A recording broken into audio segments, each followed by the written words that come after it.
وإذ قلتم يا موسى لن نصبر على طعام واحد فادع لنا ربك يخرج لنا مما تنبت الأرض من بقلها وقثائها وفومها وعدسها وبصلها قال أتستبدلون الذي هو أدنى بالذي هو خير اهبطوا مصرا فإن لكم ما سألتم وضربت عليهم الذلة والمسكنة وباءوا بغضب من الله ذلك بأنهم كانوا يكفرون بآيات الله ويقتلون النبيين بغير الحق ذلك بما عصوا وكانوا يعتدون وقلنا يا آدم اسكن أنت وزوجك الجنة وكلا منها رغدا حيث شئتما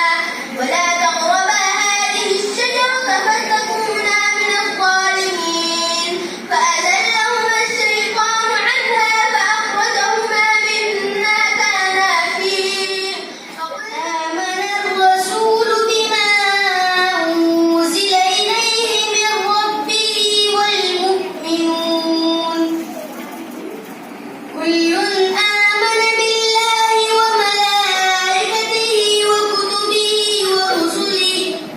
لا نفرق بين أحد من رسله وقالوا سمعنا وأطعنا غفرانك ربنا وإليك المصير لا يكلف الله نفسا إلا وسعها لها ما كسبت وعليها ما اكتسبت ربنا لا تؤاخذنا إن نسينا أو أخطأنا ربنا ولا تحمل علينا إصرا كما حملته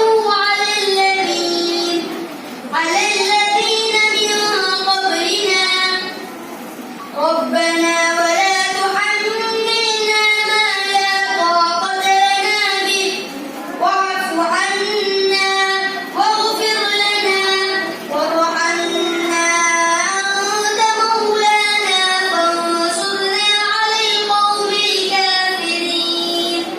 صدق الله العلي فرعون وأنتم تنظرون وإذ وعدنا موسى 40 ليلة ثم اتخذتم العجل من بعده وأنتم ظالمون ثم عفونا عنكم من بعد ذلك لعلكم تشكرون قالت الملائكة يا مريم إن الله يبشرك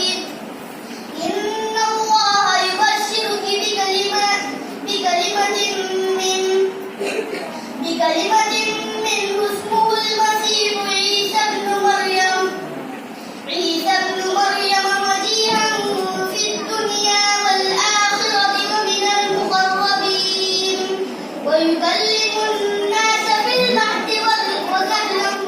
ومن السنة فادارأتم فيها والله مخرج ما كنتم تكتمون وقلنا اضربوا ببعضها كذلك يحكم